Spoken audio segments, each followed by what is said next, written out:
pona maimatali seuil ya mibale ezalaki pona maimatali inéligibilité to bozangi ya kopesa candidature na élection nationale ou provinciale ou même présidentielle. Ya yambo pona maimatali seuil loi électorale oyo tozali na yango sikoyo elobi ete koka na kodélibéré liste na bino esengeli bokokisa seuil ya 1% pona maimatali élection nationale sur les résultats bozwi sur toute l'étendue de la République. Na maimatali élection provinciale batiaki seuil ya 3%. Soki regroupement na bino parti politique na bino na liste ba candidat bo présenter ekokisi 3% te to 1% te na maimatali élection nationale liste na bino bako délibéré yango te. Yango esalaki ke na ma élection etikoleka komona mutu mususu na territoire songolo azwi 20 000 voix kaka po liste na bango esalaki seuil ya 1% te to ya 3% te mutu azali programmé élu te.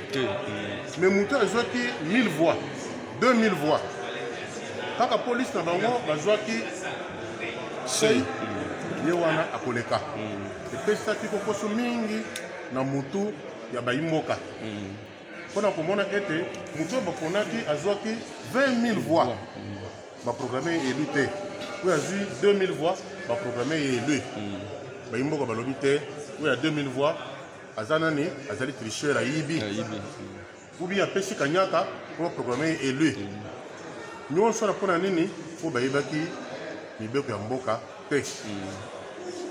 Yango wana biso tolobi boye au lieu ya koproclamer mutu azali élu alors qu'en réalité azali élu te kaka mpona seuil topesi condition mosusu avant oya kotika liste na yo na CENI yo parti politique songolo regroupement pakala présenté nanu na maimatali Assemblée nationale 300 candidats au moins sur la liste. Il y a un de la liste qui est regroupé notre parti pour les allés représenter sur toute l'étendue du territoire national. Pour la même élection provinciale, il faut présenter la circonscription aux alliés au moins 60% de la siège à pouvoir. Ce que c'est le bon côté, pour une liste nayo, on montre que au moins de 60% liste nayo alliés inéligible dans vos alliés. Pour la même inéligibilité totale ou partielle. Pour bozangi kopesa candidature pour na infraction ou mbeba songolo pakala osali ba condamné la justice biso tolobi boye. Législateur yemoko a distingué ba infraction. A lobi que zene ba infraction mususu soki osali yango kino kokufa akotika laka jamais kotika yo ovanda kimia soki okimi bakolandela yo ti bakozwa yo ti okopirige pene na yo mpona likambo osali na bainfraction mosusu président alobi te oyo ya solo asali mbeba me mbeba yango ezali ya moke tokopesa ye temps so bozwi ye na temps boye okangi ye toye tosambisi ye apirige pene na ye mais soki ntango wana eleki moto akomi na ye libre neti banimboka bayemba yeba problème ya Jean-Pierre Bemba Gombo est-ce que vous allez sous éligible au candidat tolobi boye mpona maimatali mwana mboka Jean-Pierre Bemba Gombo ye bakondanaki ye na tribunal ya mopaya mpona maimatali subordination ya témoin balobi ke ye apesi kanyaka na batémoin po baya kotelema na likambo na ye te po balobele ye po ye alonga infraction eyi wana ezali na mibeko na biso te mais bakokesisa yango na infraction ya corruption to ya bopesi kanyaka kasi infraction eyi wana na mibeko na biso ezali na prescription yango tolobi lokola prescription yango ezali je ne vois pas biso tondimi ya solo ke soki azali inéligible inéligibilité na ye ezala mpona temps mokuse soki ntango wana eleki ye akokana kopesa mpe candidature pour ceux qui ont été allez capé député, allez capé député national, provincial, sénateur, pourquoi pas un président de la République, si c'est possible. Voilà, Maître Belé, Lelo, Yangowana.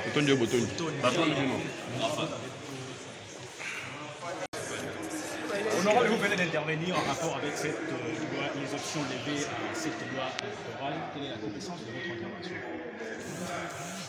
Je suis intervenu sur des aspects. Le premier est relatif à la question des seuils. Le deuxième, à la question de l'éligibilité. S'agissant du seuil, nous avons estimé que la proposition qui nous a été faite par nos collègues du G17 était heureuse. G13. Était heureuse parce que, pour ce qui est du seuil, la loi en vigueur prescrit que lorsqu'on n'a pas atteint 1% de seuil au plan national et 3% de seuil au plan territorial et provincial, on ne peut pas, votre liste était inéligible. Mais nos amis des G13 proposent, au lieu qu'il y ait un seuil pour l'éligibilité, il faut qu'il y ait un seuil de recevabilité. C'est une condition sine qua non, c'est-à-dire lorsqu'on n'a pas aligné au moins 60% de candidats couvrant les sièges de l'Assemblée nationale, soit 300 personnes, et 60% des sièges au niveau provincial, à ce moment-là, on ne peut pas, votre liste est irrécevable, déjà au départ. Nous avons salué cette proposition et nous l'avons adoptée. C'est une grande option que nous avons prise, nous l'avons adoptée. Deuxième aspect, je suis intervenu sur les inéligibilités. Dans l'ancienne loi, la loi est claire, est inéligible pour des crimes de guerre, des crimes de génocide, des crimes contre l'humanité, des crimes de corruption, des crimes économiques, des crimes... On a cité un certain nombre d'infractions pour lesquelles la personne qui sera condamnée de manière irrévocable pour ces infractions-là est inéligible toute sa vie. Tandis que nos amis de G13 proposent deux sortes d'inéligibilité. L'inéligibilité définitive et l'inéligibilité partielle ou temporaire. Cela veut dire quoi? Que pour certaines infractions, la personne qui a été condamnée pour ces infractions-là doit être inéligible toute la vie, ou définitivement. Tandis que pour d'autres, il y a ce qu'on appelle l'inéligibilité partielle, c'est pour un certain nombre de temps. J'ai soutenu cette proposition parce que le législateur lui-même au départ, et même dans le droit pénal international, catégorise les infractions.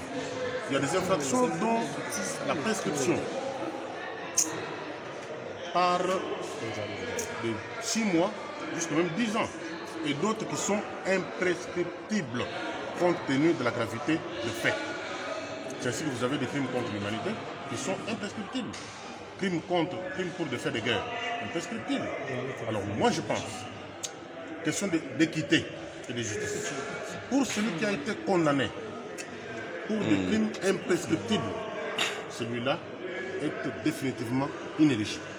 Tandis que pour tout celui qui a été condamné pour des infractions dont la prescription part de 6 mois jusqu'à 10 ans, ou même plus, celui-là peut être privé de ses droits civiques, de ses droits politiques, pour un temps. Et qu'après un temps, la personne peut recouvrer ce droit, exercer ses droits politiques. Par exemple, Jean-Pierre Bemba peut être aussi éligible? Tout à fait. Jean-Pierre Bemba a été condamné pour subordination des témoins. Une infraction similaire à l'infraction de corruption ici chez nous. Quelle est alors la peine pour l'infraction de la corruption? Quelle est la prescription pour cette infraction-là? C'est là tout le problème.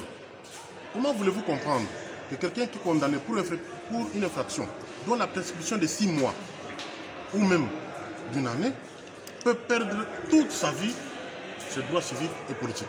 Ce n'est pas normal. C'est ce que nous pensons. C'est ce que nous pensons. Que pour toutes les infractions dont la prescription est déterminée, aussi que l'éligibilité aussi soit déterminée. Merci, honorable.